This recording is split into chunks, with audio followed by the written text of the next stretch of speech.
You've seen the twist, heard the quoted Bible verse, and maybe even argued about what's glowing in that briefcase, but beneath Pulp Fiction's cool dialogue and cult status is a vault of strange, surprising, and weird facts that most fans miss. Well, join us today as we take you on a ride to enlighten you on 20 weird facts about the film Pulp Fiction you didn't know. Number 20, it won the Palme d'Or at Cannes. 94, Palme d'Or, the best picture of the Cannes film. In the spring of 1994, Pulp Fiction won Europe's most prestigious film festival awards at the Cannes Film Festival, which was known for rewarding high art cinema. Despite being a film that was about hitmen who were discussing foot massages and heroin overdoses, Pulp Fiction won the Palme d'Or, which was the festival's highest honor. As Tarantino walked on stage to accept the award, some in the crowd reportedly booed while others gave a standing ovation. Overnight, Tarantino became an international auteur, and the film's success made Miramax Films a dominant studio player throughout the rest of the decade. Number 19. Tarantino's foot fetish is on full display.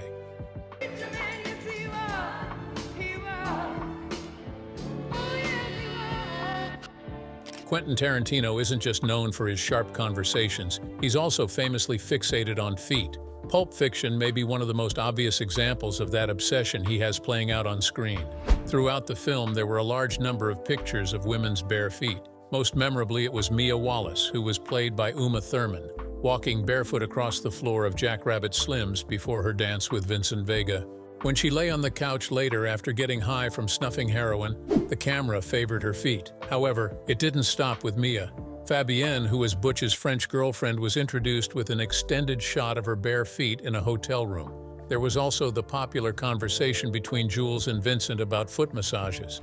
Tarantino has also agreed in interviews that he has a thing for feet, and he doesn't hide it. Number 18. Marvin's death was partially improvised. I have an opinion. Well, you gotta have an opinion. I mean, do you think that God came down from heaven and stopped Given the film's violent nature, the demise of Marvin stands out due to its suddenness and humor.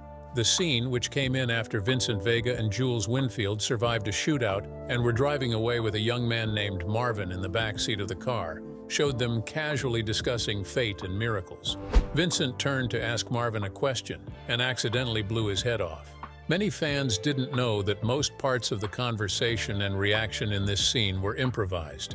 Tarantino reportedly had a general outline in the script that Vincent shot Marvin. The car was a disaster, and they called in the wolf.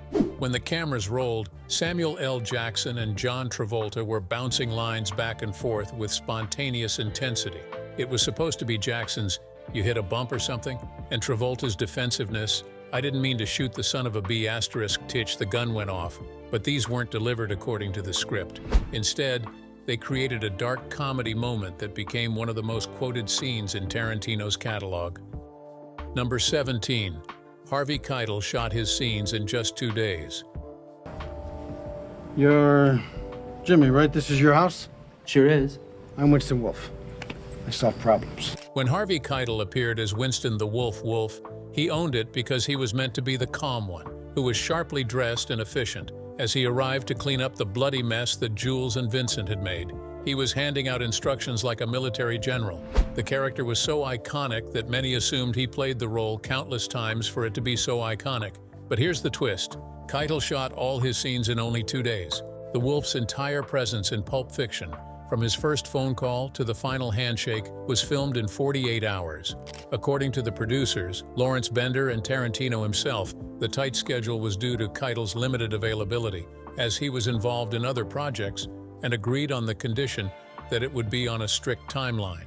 Keitel's involvement in the film also helped Pulp Fiction, in the sense that he was one of the film's earliest supporters and used his influence to help it get enough funding. He not only knocked out a legendary role in 2 days, but he also helped bring the whole movie to life. Number 16. The film skips studio logos at the start. If you ever have to re-watch Pulp Fiction, then do so closely, and you might notice something unusual. The fact is that before the first line of conversation starts, there are no opening studio logos, no Miramax, no A Band Apart, and not even the traditional sweeping orchestral cue that signals a studio-backed production. Instead, the film starts with a simple black screen and afterwards a dictionary definition of the word pulp. Tarantino confirmed it, saying it was deliberate because he wanted to set the tone from the very first second of the film, also adding, "This wasn't going to be your average Hollywood experience." By skipping the traditional opening credits and jumping straight into the definition in white text, Pulp N, a soft, moist, shapeless mass of matter, a magazine or book containing lurid subject matter. He kept his viewers in the beauty and spirit of the old-school Pulp Fiction novels and magazines. Immediately after the definition is the chaotic diner scene with Pumpkin and Honey Bunny planning an armed robbery. That decision was more than just skipping logos, but Tarantino's way of saying that the rules don't apply here, and Pulp Fiction is going to play by its own rules. Number 15, Tarantino wrote the script in Amsterdam. The script for Pulp Fiction wasn't written in Hollywood or a big city writer's room. Much of it was written while Quentin Tarantino was living in Amsterdam, reportedly on the streets as a cigarette chain smoker and scribbling notes in cafes. Tarantino had reportedly just finished Reservoir Dogs and was being hailed as a new voice in indie film. However, instead of staying in Los Angeles, he went to Europe, reportedly as a means to escape pressure and partly to find inspiration. This also explains why Pulp Fiction is filled with European references, especially in Vincent Vega's dialogue. When Vincent and Jules discuss the differences between America and Europe, they mention the Royale with cheese, hash bars, and the absence of tipping. Those cultural observations are not random, but taken directly from Tarantino's own experiences in Amsterdam because, in interviews, Tarantino has recalled eating hamburgers in Dutch fast food joints while taking notes about how things felt slightly off and soaking up the cultural dissonance. Number 14. Jackrabbit Slims was built from scratch.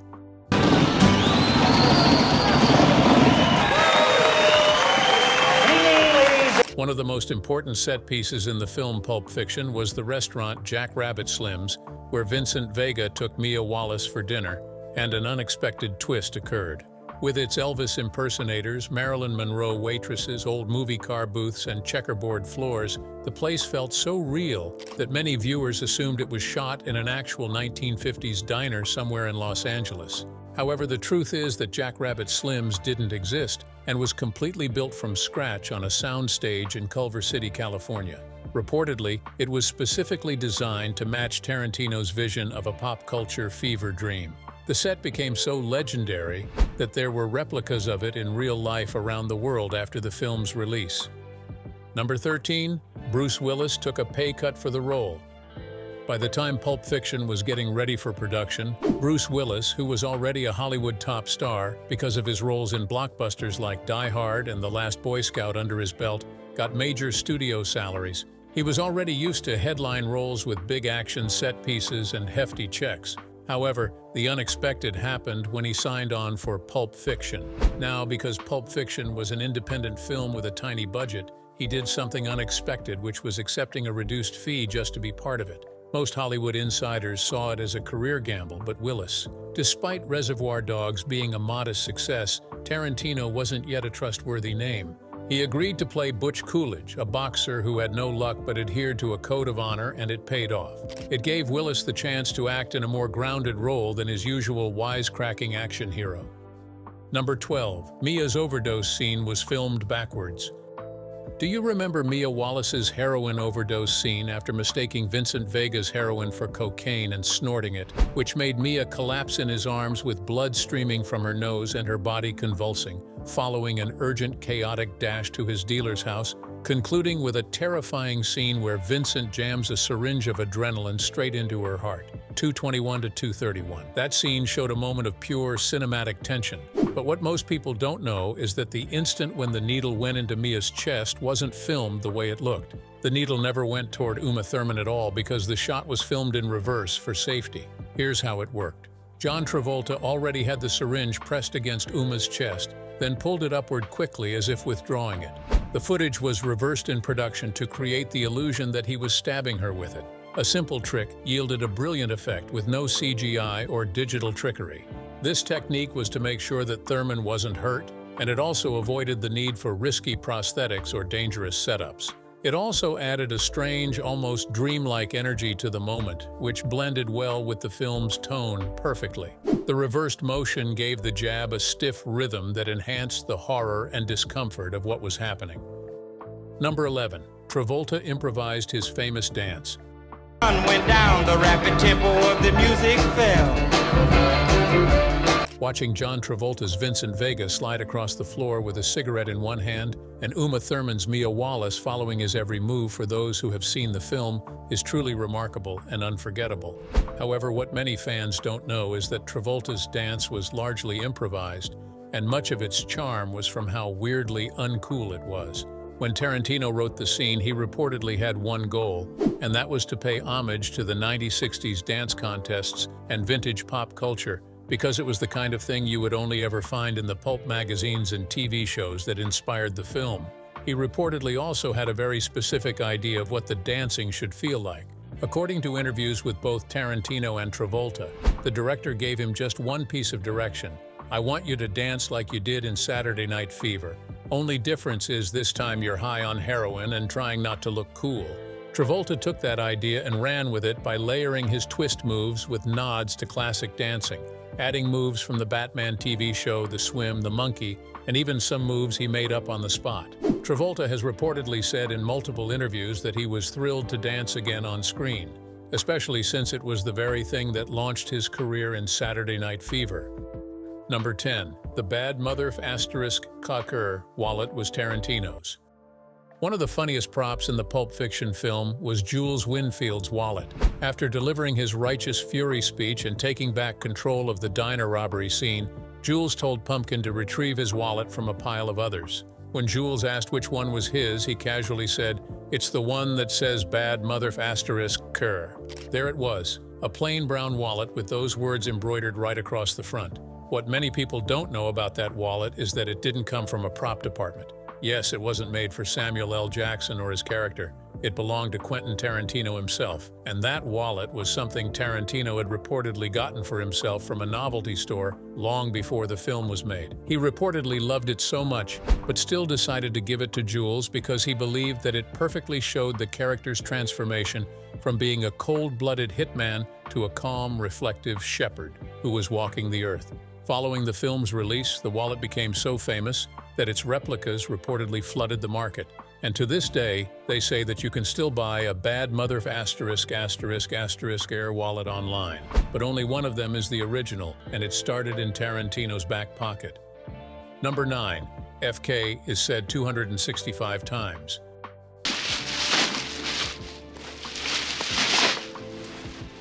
That's it. That's my bad motherfucker. For raw and unfiltered conversations, Pulp Fiction doesn't hold back. Specifically, the film drops the word FK a whopping 265 times. That's nearly 3 times per minute across the film's runtime of about 154 minutes. To put that in perspective, at the time of its release in 1994, Pulp Fiction became one of the most profane films in mainstream Hollywood history, because it didn't just sprinkle the F word in as spice for a meal, which was the film, it also used it as punctuation, rhythm, comedy, shock, and character development. The answer to why there was so much profanity is reportedly in Tarantino's commitment to realism through stylized dialogue. To Tarantino, gangsters don't and shouldn't speak like polished movie villains because they are meant to ramble, argue, curse, and contradict themselves like real people. When Jules and Vincent talked about hash in Amsterdam or foot massages, or what cheeseburgers are called in France, the F word flowed naturally like part of their DNA. It was also a power tool for characters like Jules Winfield and Marcellus Wallace, who used it to assert dominance, express rage, or cut through tension with dark humor. Even characters like Pumpkin and Honey Bunny tossed it around with reckless abandon as they geared up to rob a diner, giving the dialogue a chaotic energy. Number 8. The film was made for just $8 million. Most people find it hard to believe that the film that helped reshape modern cinema, thereby introducing the world to Tarantino and bringing John Travolta's career back on track, was made on a budget of just $8 million. We all find it surprising because, in Hollywood terms, that's pocket change. especially when you consider the size of the cast and the lasting cultural impact the film has had. Breaking it down, $5 million of the total budget reportedly went directly to paying the actors, leaving only $3 million for everything else like production design, costumes, film stock, camera equipment, locations, and post-production. There were no lavish set pieces because every dollar had to be well spent, and Tarantino, with the help of producers like Lawrence Bender and executive producer Harvey Weinstein, pulled it off. Even Jack Rabbit Slim's, though it was a built set, was constructed with economical materials like plywood and a minimal crew. The production relied on creative camera work, quick lighting setups, and tight shooting schedules to stay on track. Number 7. Uma Thurman almost said no. It's hard to imagine Pulp Fiction without Uma Thurman. Yeah, right, because her performance as Mia Wallace, though mysterious, was also stylish, unpredictable, and became one of the film's most iconic elements. From her deadpan wit to her twist contest and onto that terrifying overdose scene, she delivered well and effortlessly. However, here's what most people don't know: she almost turned the role down. At the time of the filmmaking, Thurman was a rising actress who was known for art house roles and performances in films like Dangerous Liaisons and Henry and June. Pulp Fiction, coming in, was something else entirely, something she was new to because it was loud, violent, darkly comedic, and unorthodox. When Tarantino first sent her the script, she reportedly hesitated. According to multiple interviews, Thurman had serious reservations about the tone of the movie and the intensity of Mia's overdose scene. Tarantino, however, was adamant because he believed that she was the only actress who could make Mia Wallace look both dangerous and vulnerable, cool and tragic. So when she didn't immediately accept the role, he reportedly called her and had a long conversation in which he read the script to her out loud, page by page.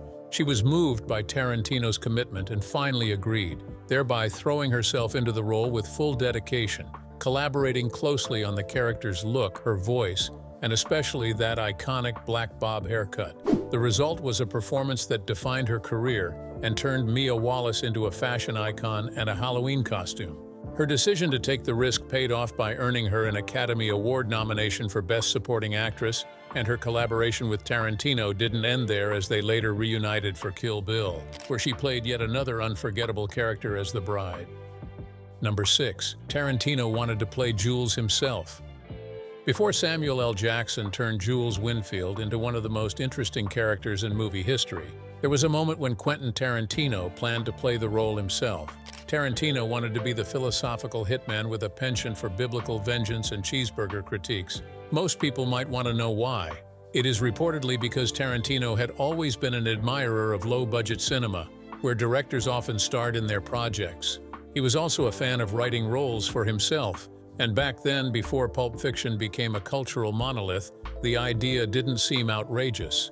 After all, he had already acted in Reservoir Dogs as Mr. Brown and loved performing. All those thoughts changed the moment Samuel L. Jackson auditioned. Jackson's initial audition didn't land the part, and another actor by the name of Paul Calderon was considered the favorite. However, Jackson, who was furious and determined, flew himself back to Los Angeles for a second audition. He reportedly walked into the room angry, full of attitude, and completely owned the character of Jules. The story goes that he intimidated everyone in the room, and when he finished, Tarantino turned to producer Lawrence Bender and simply said, "We found Jules." Letting go of Jules was arguably one of the best decisions Tarantino ever made for the sake of the film, and Jackson brought menace, humor, and spirituality to the role in a way that became instantly iconic. Number 5. Travolta researched heroin by taking wine baths. From his drowsy speech patterns to his woozy, half-present expressions, Travolta nailed the aura of a professional hitman who was on heroin. What's most fascinating is how he prepared for those heroin scenes. Rather than relying solely on imagination or watching documentaries, Travolta took a different route, which was consulting a recovering heroin lover, who offered him a surprisingly specific suggestion. He said, "If you want to understand how heroin feels, get drunk on tequila or wine, soak in a hot bath, and just float. That's the closest you'll get to that sensation legally." Travolta took the advice seriously. He drank wine, slipped into a steaming hot bathtub, and stayed there for hours. The goal was to mimic that floating, detached stillness that heroin users often described. It wasn't about acting high in the obvious sense. He wanted to capture that inner disconnect, the slow thought process, and the feeling of drifting between worlds. It might sound bizarre, but it worked. Travolta's performance earned him an Academy Award nomination for Best Actor and helped confirm his comeback after years of declining roles. Number 4. Michael Madsen was supposed to be Vincent Vega. Before John Travolta stepped into a black suit as Vincent Vega, the role was reportedly written with Michael Madsen in mind. Tarantino had just worked with Madsen on Reservoir Dogs, where he played the infamous Mr. Blonde, the sadistic, swaggering gangster who danced to Stuck in the Middle with You before cutting off a cop's ear, and Madsen nailed that performance, which made Tarantino eager to bring him back. When Tarantino began developing Pulp Fiction, he specifically created the character of Vincent Vega for Madsen, envisioning him as Mr. Blonde's brother. There was even talk of a Vega Brothers spin-off film, which would unite Mr. Blonde, Vic Vega, and Vincent in a prequel-style bloodbath, with the idea being to expand Tarantino's criminal universe by tying together Reservoir Dogs and Pulp Fiction. However, scheduling got in the way because Madsen had already committed to Kevin Costner's Western epic Wyatt Earp, and the shooting schedule overlapped with Pulp Fiction. Though he was reportedly Tarantino's first choice, Madsen turned down the role, and Tarantino, who was disappointed but undeterred, turned to John Travolta. At the time, Travolta's career was in serious decline.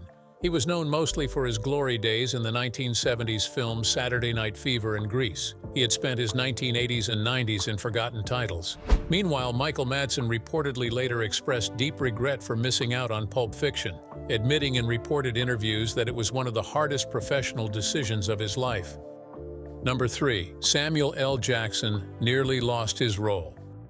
During casting, another actor named Paul Calderone delivered a strong audition for Jules, and it was so good that he impressed Tarantino, and he nearly got the role. When Jackson heard this, he was furious because his first audition didn't go so well, and rather than backing off, he doubled down. He flew himself back to Los Angeles on his dime for a second audition. This time, he didn't just audition, he made a statement. When he walked into the room, Jackson was reportedly intense, focused, and intimidating, because they say that he stormed through the scene with fiery conviction, gripping everyone's attention. According to people who were there, the moment he finished, the room went silent. Then Tarantino said without hesitation, "We found Jules." From that point forward, there was no doubt about who got the role. The performance earned Jackson an Academy Award nomination and permanently elevated him to a list status in Hollywood. It also gave the film its moral center, which was ironic given that he played a hitman. That's the brilliance of it, because Jules was the character who changed, who questioned himself, who tried to escape life. All of that nearly wouldn't have happened if Jackson hadn't gotten angry, bought that plane ticket, and walked back into that audition room like he owned it. Cinematic history might have looked very different. His determination in the end not only won him the role, but gave Pulp Fiction its voice, its fire, and its soul. Number 2. No one knows what was inside the briefcase.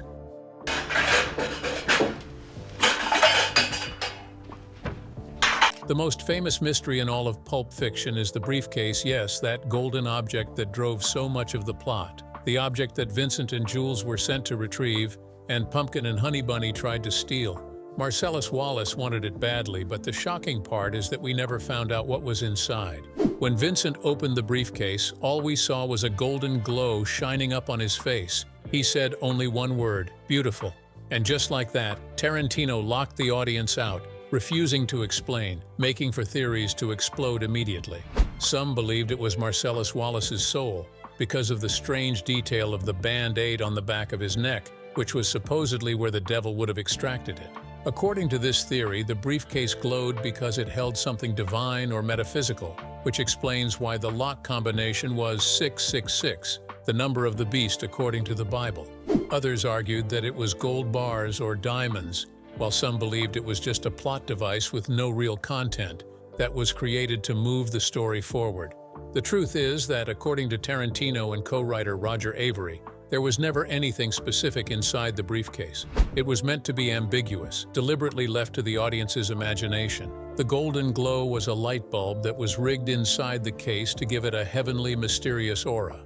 Tarantino has reportedly said that he wanted viewers to project their desires or fears onto the briefcase, and by never revealing its contents, he He kept the mystery alive and the conversation going, even decades later. Number 1. The film's timeline is completely out of order. When people think of the film Pulp Fiction, they remember the unforgettable scenes like Vincent and Mia's twist contest, Jules quoting the Book of Ezekiel from the Bible before a hit, Butch's samurai sword rescue, or the tense diner robbery. However, many don't immediately realize that none of these moments unfold in a traditional linear sequence. The entire movie is structured as a nonlinear narrative, with events shuffled out of chronological order, and it's done with surgical precision. At first, it might feel random because the film opens with Pumpkin and Honey Bunny plotting to rob a diner. Then it jumps to Jules and Vincent on their way to retrieve Marcellus Wallace's briefcase. After that, we jump forward in time to Vincent and Mia's night out, even though chronologically that happened after the briefcase job. Butch's boxing match and double cross occur before Vincent and Jules visit the diner, and Marvin's accidental demise takes place before Vincent passes away in Butch's apartment. The final scenes return to the diner, revisiting Pumpkin and Honey Bunny's robbery, but now seen from Jules's perspective, showcasing his transformation and decision to leave the life. It was made to be disorienting on purpose. Quentin Tarantino reportedly didn't just mix the timeline to be edgy, he also did it to reveal the character growth more powerfully. For example, if the film were edited chronologically, Jules's spiritual awakening, where he spared Pumpkin and Honey Bunny and said he's trying real hard to be the shepherd, would have happened early on, long before we would have seen him commit any violence. That would have removed the impact of his transformation. By placing that moment at the end, Quentin Tarantino turned it into a payoff, or the moral exhale after a film full of chaos. If the movie is re-edited to follow the proper order, what you have is a fairly straightforward crime story, but leaving it scrambled allows it to become something more poetic. It invites viewers to think, revisit, and stitch the events together themselves, which is something Tarantino also wanted. That approach reportedly changed the way filmmakers told stories. After Pulp Fiction, nonlinear storytelling became a thing in Hollywood, from Memento to 21 Grams, but none captured the rhythm and magic quite like Tarantino's original. It has been 3 decades, and Pulp Fiction is still fresh at heart, sparking debates, memes, rewatches, and theories. From the mysterious briefcase to a dance that wasn't choreographed, or a character who stole the movie in just 2 days, these weird little truths are what keep the film alive. Which is your favorite part? Let us know in the comments, and do not forget to share this video, like it, and subscribe to this channel. Before you go, watch the next video on your screen.